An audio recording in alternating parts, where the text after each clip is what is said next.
नारायण होण्याचं किती भाग्यवान आहे का मागच्याही श्लोकमध्ये तीच नारायण होते म्हणजे नारायण मुनी परफेक्ट झाले काय आज या शिवमहापुराण कथेचा आजचं 13वं पुष्प आज गुंफलेलं आहे. उद्या 14वं पुष्प शुक्रवार. हा थोडस समय हल्ल्यामुळे हे होत असेल थोडस बाहेर काढा तिकडे बाजूला काढून ठेवा. समय खाली घेऊन खालून द्या एकदम खालून घेऊन घ्या तिकडे कोपऱ्यात जाऊ द्या सोडा हा जाऊ द्या तिकडे खाली पायामध्ये ते हार येतो अडकतो. सर्वांना अक्षरा मिळाल्या होत्या ना? हो. सर्वांनी शिवपार्वतीचा विवाहामध्ये सामील झाला. अतिशय सुंदर पद्धतीनं आजचा हा शिवपार्वतीचा विवाह संपन्न झालेला आहे आणि त्याचे साक्षीदार तुम्ही सोडला आहात. त्यामध्ये ब्रह्माजी बसले थकून उठून उभा राहायचं असते दोन्ही ब्रह्मा पाठीमागे. शंकर महाराज बसले की सगळे उभा राहायचं.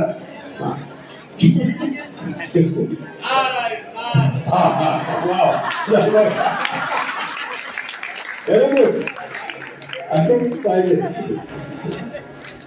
नंतर महाराज थकले का बघा किती शिवपार्वतीच्या विवाहामध्ये आज राक्षस होते भूत होते आपण मानव होतो साक्षात भगवंत होते आणि साक्षात शिवप्रवक्त्या ज्यांनी आजचा हा विवाह सोहळा म्हणजे शिवपार्वतीचा विवाह सोहळा म्हणजे हे 13वं पुष्प त्यांनी घेतलेलं आहे. त्याच्यासाठी आपण जोरदार टाळ्या वाजवायच्या आहे. अतिशय बघा तसं 13 दिवस झाले हे कळलं नाही. आता उद्या शुक्रवार म्हणजे उद्या माता भगवतीची आराधना आणि कुंकुमार्चन हे 4 वाजता ठीक त्या स्वतःही उपस्थित राहणार आहे.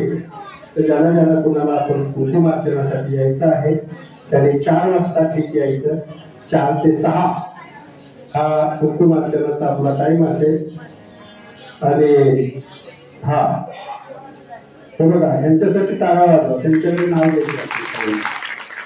आता भरपूर प्रोग्राम खेळण्यातून जमल्यात त्या बसलेल्या देवश्री आणि चिरंजीव सुद्धा बघा तुमचं चलचित्र सर्व म्हणजे अख्खं कुटुंब त्या कार्यामध्ये आहे.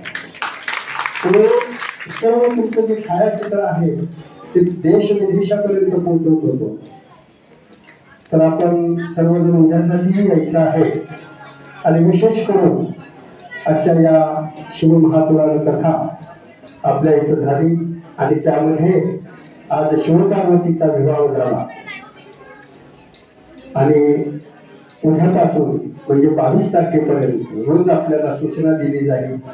आणि आजची महामंगळ आरती झाल्यानंतर आपण सर्व खुर्च्या एका साईडला लावून ठेवायच्या नेहमीप्रमाणे. आणि दर्शनाला गडबड करू नका. बिलकुल दर्शनाला गडबड करू नका.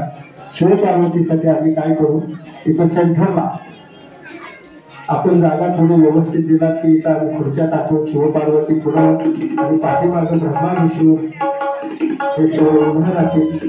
म्हणजे तुम्हाला फोटो घ्यायचे असतील तुम्ही तिथे घेऊ शकता. त्यांना महाप्रसाद घ्यायचा आहे. गडबड गोंधळ न करता थोडे इकडे फोटोसाठी या थोडे दर्शनाला या थोडे प्रसादाला म्हणजे एकीकडे लोड पडणार नाही. तर तिथेही गर्दी करू नका. तर तो महाप्रसाद आपल्यासाठीच आहे. ताटामध्ये अजिबात टाकू नका. हे रोज सांगतो मी. ती आज स्वतः ताटापाशी थांबणार आहे तिथे की कुणाच्याही ताटामध्ये जर जरी दिसला तर तो तुम्हाला घरी घेऊन जावा. आज हात जोडून विनंती आहे. राग येतो त्यांना बोलल्यानंतर कारण एवढा भात असे टाकून देतात असं करू नका. महाप्रसादाचा अपमान करू नका. की माझी हात जोडून सर्वांना विनंती आहे की हे आपल्यासाठीच आहे. कारण का एवढा मोठा त्याग करून हा 21 दिवस कार्यक्रम करण्याचा हेतू काय आहे. केवळ सर्वांना शिवमहापुराण कथा किंवा आनंदी वातावरणामध्ये आपल्याला हा जो पवित्र मास आहे श्रावण मास यामध्ये आपल्या कानी चांगले शब्द पडावे. आपल्याला छान छान ऐकता यावं. सर्व देवदेवतांची माहिती मिळावी आणि आपल्या हातूनही असंच कार्य घडत राहावं ह्यासाठी हा करण्याचा उद्देश असतो. कारण का हा दिवसभर आपल्याला जे जे काय काय लागतं ते यंत्रणा सर्व उभा करावं लागतं, त्यामुळे आम्हाला 24 आवर्स काम करावं लागतं. त्यामुळे हात जोडून सर्वांना विनंती आहे की आपण शक्य आपल्याकडून मदत नाही करता आली तर आपण शिस्तीत काम करण्याची तरी मदत करा, एवढी विनंती करतो. आणि ज्यांना तुम्हाला मला आहारासाठी विचारत होते, काय आहार तुम्हाला जर द्यायचा असेल तिथं दानपेटी ठेवलेली आहे, तिथं काय पावती घ्यायची असेल घ्या, कारण का कार्यक्रम खूप मोठा आहे. आणि उद्या सकाळी ठीक 8:30 वाजता खाली झेंडावंदन असतं. तर आपण सर्वजण झेंडावंदनासाठी खाली ज्याला शक्य आहे त्यांनी 8:30 वाजता खाली मंदिराच्या समोर दत्त मंदिरासमोर झेंडावंदनासाठी यायचं आहे. आणि संध्याकाळी आपलं जे आपलं सत्र आहे की कुंकुम अर्चनाचं ते 2 तास होईल. तर नंतर आपल्याला शिवमहापुराण कथा प्रारंभ होईल. आणि आज कुठलाही सन्मान, आज शिवपार्वतीचा विवाह असल्यामुळे असे सर्व बाकीचे जे सन्मान आहेत सर्व ते आज आम्ही इथंच म्हणजे उभ्या घेऊया ते आपण. कारण काय झालेलं आहे की आज अधिक वेळ झालेला आहे. माता पार्वती आणि शंकर माता पिता होत आहे. हा लग्नाला होते ना माता पिता. हा मग ते महामंगळ आरती करून त्यांना आपण हे करायचं ना.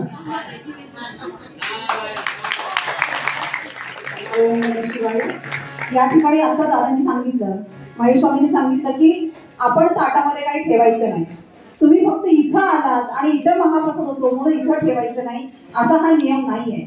आपण घरी कुठं पण आपण ज्या ठिकाणी काय म्हणतात जेवण करतो, अन्न भक्षण करतो, त्या ठिकाणी तुम्ही जेव्हा हात धुवायला ताटात हात धुवायला तयार होता त्यावेळेस तुम्ही सगळ्यांनी हे काम करायचंय. ताटात किती शीत आहेत, ताटात आपल्या किती शीत कशाला म्हणतात माहितीये का? एक तांदळाचा दाणा म्हणजे एक भाताचा दाणा म्हणजे एक शीत. अशी किती शीत आहेत तुमच्या ताटामध्ये ती मोजायची. ती काढता येणार नाही आता. ती तुम्ही हात धुणार असता, आता माझं संपलं असं तुम्हाला वाटतंय, आता मला हात धुवायचंय, तर तुमच्या ताटामध्ये किती शीत आहेत ती मोजायची. आणि एक डबा एक काहीतरी करायचं, पिशवी करा, तेवढी शीत त्या वेळेला त्या पिशवीत टाकायची. असं तुम्ही जेवढ्या वेळेला जेवता जेवढी शीत ताटात टाकता, मुठभर भात टाकला असेल मुठभर शीत तुम्ही त्याच्यामध्ये त्या पिशवीत टाकायची. अशी तुम्ही वर्षभर करा, महिनाभर करा. कोण किती वाया घालवतं तेवढी लवकर त्याची ती पिशवी भरेल. तुम्हाला इथे आम्ही इथं सांगतो, आता असं नाहीये किंवा आयोजकांकडून मी बोलते अशातला भाग नाहीये, पण जेव्हा आम्ही हे काम करतो त्यावेळेस काय काम करावं लागतं, काय कष्ट घ्यावे लागतात, किती खर्च होतो आणि आपल्याला किती गैरसोय झाली थोडीशी तर आपल्याला किती राग येतो या सगळ्यांनी. पण कधी कधी इथं असते की नाही, कधी कधी दुसऱ्या कार्यक्रमामध्ये मी पण त्या ठिकाणी प्रेक्षक असते, त्यावेळेस आपण कसं वागावं हे जर तुम्हाला पाहायचं असेल ना तर तुम्ही प्रत्येकाने काय करा, वर्षभर ती पिशवी गोळा करा. तुम्हाला काहीही न करता, काहीही कष्ट न घेता आपण वाया टाकणार किती होतो ते तुम्हाला सहज दुसऱ्याला नेऊन दान म्हणून देता येईल. तुम्हाला आता प्रत्येकाला वाटतंय प्रत्येक गोष्टीला पैसे द्या, प्रत्येक गोष्टीला पैसे द्या. महेश स्वामींचं मन असं मोठं आहे, त्यापेक्षा आता मी त्यांची धर्मपत्नी आहे त्यामुळे मला सांगावं लागेल की त्यांचं मन असं मोठं आहे की मला त्या प्रत्येक वेळेस त्यांना ओढावं लागत असतं. का? एक धर्मपत्नीचं हे कर्तव्य आहे असं मी समजते. कारण फक्त हेच काम व्हायला नाही पाहिजे, आमचं आयुष्य पण 365 दिवस चाललं पाहिजे. ते चालत असताना मला कुणासमोरही हात पसरावा लागू नये.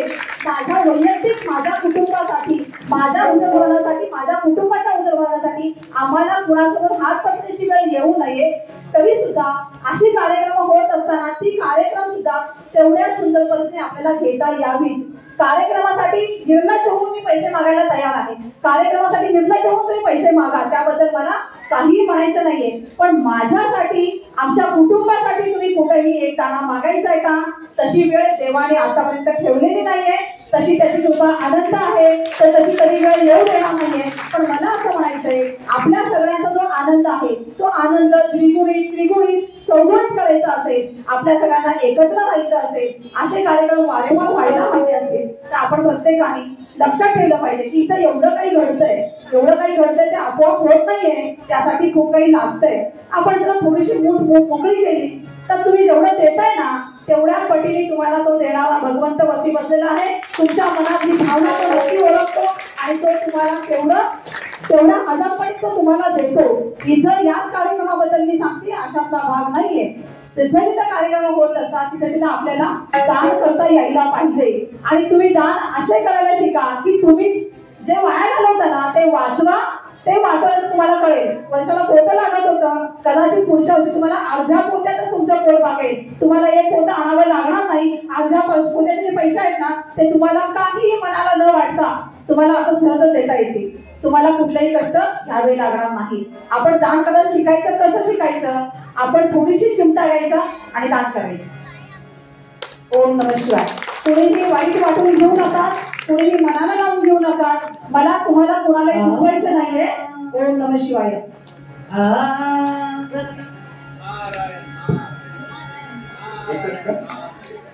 एकच